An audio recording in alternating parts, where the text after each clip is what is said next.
Dear students, we studied optical activity in the last class. In the last class, we also discussed Fresnel's explanation of this optical activity. What is optical activity?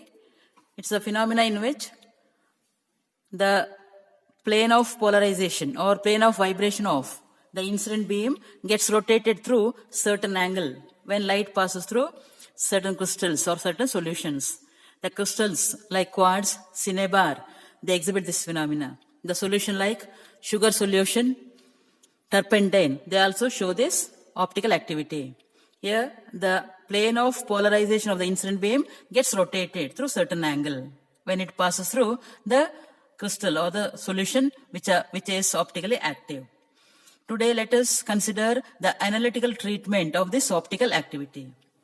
For this, let us consider an optically inactive crystal, say calcite. We have seen that when the crystal or the solution shows an optical activity, then according to Fresnel's theory, the incident beam splits into two circular vibrations. The circular vibrations are denoted as R and L. R is the vibration which rotates in the clockwise direction. L is the vibration which rotates in the anti-clockwise direction. This is what Fresnel's theory explains. And if there is change in the speed of these two components, like in the optical active crystal, these two components, they travel with a different speed. Because of that, a phase difference is introduced. That's why the plane of polarization of the incident beam gets rotated. But in an optically inactive crystal, both these components, both these vibrations, they travel with the same speed, so that after emergence, they travel along the same direction without any change in the plane of polarization. This is how Fresnel's theory explains this optical activity. Now, let us consider optically inactive crystals, say calcite. The two circularly polarized vibrations are represented in terms of the rectangular components. Rectangular components means the resolved components of R and L.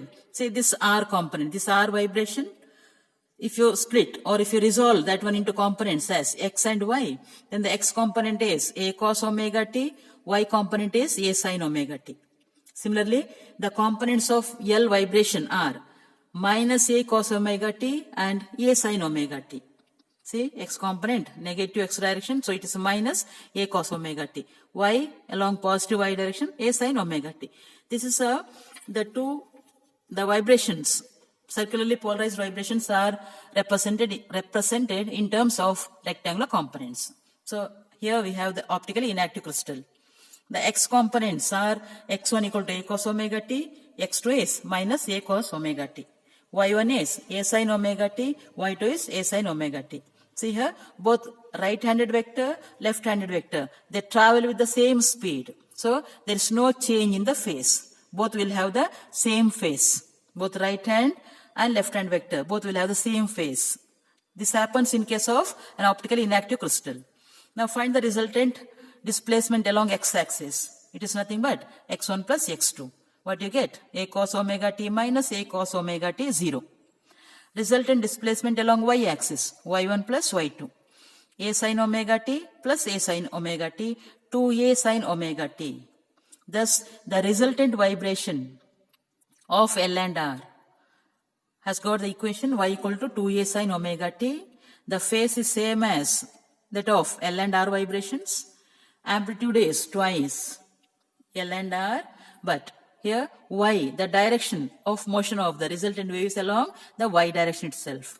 That means the resultant of L and R travels along the same direction as that of the incident beam, so that there is no change in the plane of polarization. This is in case of inactive crystal. Now consider an optically active crystal like quartz, and let the quartz be a right-handed crystal, right-handed quartz crystal. Right-handed means the right-handed vibration R travels faster than the left-handed vibration L. So here R traveling faster than L, so that VR is greater than VL.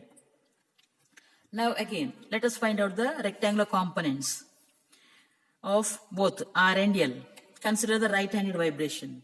The components are x1 equal to a cos omega t plus phi, y1 is a sin omega t plus phi. Why this phi? Because the right-handed travels faster than left-handed, so an extra phase phi is introduced in that right-handed vibration. Whereas for left-handed vibration, the components are x2 is minus a cos omega t, y2 is a sin omega t. Now find the resultant. Resultant of x is x1 plus x2. That is a cos omega t plus phi plus this, or it is a cos omega t plus phi minus a cos omega t.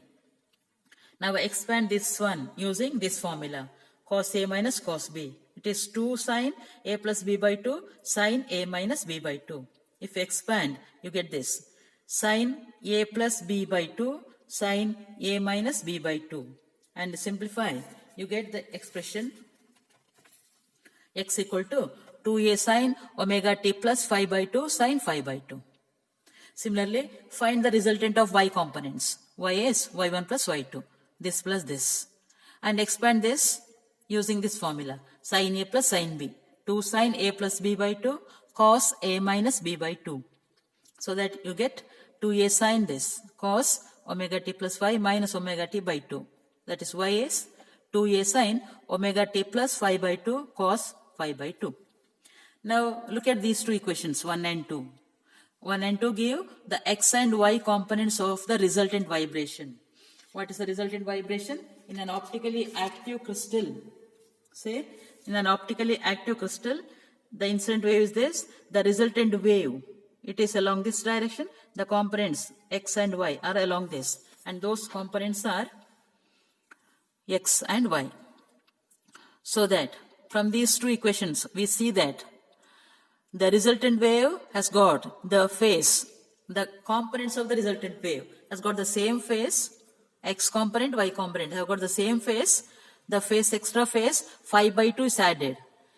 Incident wave has got the phase omega t, but here the resultant wave has got extra phase phi by 2.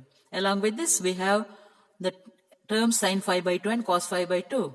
Along with this amplitude 2a. Now consider equation 1 by 2.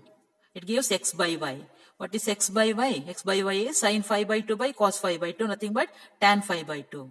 Let that equal to tan delta, where delta is nothing but the phase or the angle by which, delta is the angle by which the emergent beam or emergent ray is rotated. Emergent ray rotated through this angle, and the delta is given by phi by 2, where phi is the phase difference between L and R vibrations. So that in the resultant wave travels in a direction making an angle of say phi by 2 with the incident direction. Resultant wave it emerges in a direction making an angle phi by 2. Thus, the plane of polarization is rotated through this angle phi by 2. What is phi? Phase difference introduced between L and R vibrations when the incident light splits into those two components in the given crystal or given solution, which is optically active. Now, here we have right-handed crystal. For the right-handed crystal, VR greater than VL, so that NR is less than NL. For a left-handed crystal, VL is more than VR, so that NR is more. And the path difference introduced by a crystal of thickness T given by 2 pi by lambda into NL minus NR into T. Therefore, the amount of rotation of the plane of polarization delta is pi by 2 given by pi by lambda NL minus NR into T. NL is refractive index of the crystal for the left-handed vibration, NR refractive index of the crystal for right-handed vibration, T the thickness of the crystal. This is how Fresnel's theory explains or gives the analytical explanation of this optical activity. The last topic of this polarization is specific rotation. This specific rotation connected with optical activity. In an optically active substance, the angle of rotation of plane of polarization, it depends on the thickness of the crystal, density of the material or concentration of the solution, wavelength of the light used, and the temperature. See, on these 4 factors, that amount of rotation depends on. The amount by which the plane of polarization gets rotated depends on these 4 factors. In case of a crystal, for a given wavelength, for light of given wavelength and at a given temperature, the amount of rotation theta, angle of rotation theta, amount of means angle of rotation theta proportional to thickness of the crystal. Theta proportional to T, or theta is equal to rho C into T. What is rho C? This is a constant for the given crystal called as specific rotation of that crystal. So that specific rotation is theta by T. Unit is radian per meter. We define specific rotation of the crystal as the angle of rotation per unit thickness of the crystal. Angle of rotation per unit thickness. Similarly, in the case of a solution, the angle of rotation is directly proportional to concentration of the solution and length of the solution at a given temperature and for a given wavelength of light. When wavelength is constant, temperature is constant, theta varies directly as CL. C concentration, L is the length. So that theta is rho S CL. What is rho S? It is specific rotation of that solution. So that rho S is theta by CL. Unit is radian meter square per kg. You get this unit by substituting units of theta, C and L. Theta measured in radian, C concentration kg per meter cube, L length in meter. When you simplify, you get this unit. This is specific rotation of the solution.